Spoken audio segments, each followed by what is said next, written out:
His passion is trains, and now an Arizona photographer is sharing his obsession with others. In fact, trains were the reason that he started taking photos in the first place. He documents his adventures on Instagram and YouTube, and some of his work is being showcased in an online display. Fox 10 photojournalist Corey Goodwin gives us a look tonight. I'm gonna get this one.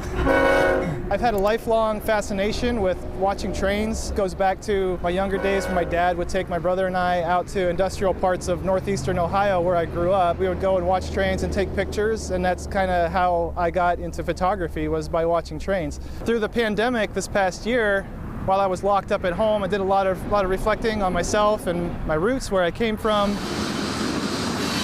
I started thinking a lot about my dad and how he got me into trains, and that led to my career in photography. Decided I would do a project that's dedicated to just that, how my life really evolved out of something that I was embarrassed to share and talk about as a kid, which was watching trains and photographing trains.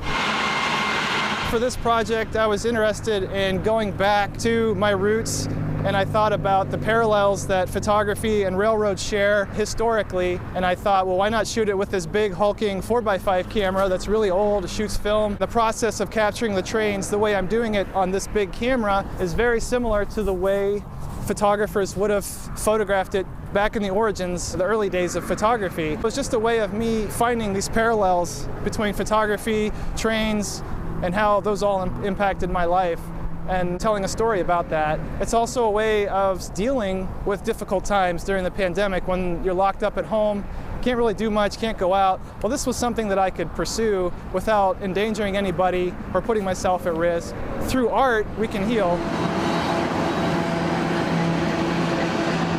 Boy, is that beautiful. Mark's exhibit, Timeless Machines, currently viewable at filterphoto.org.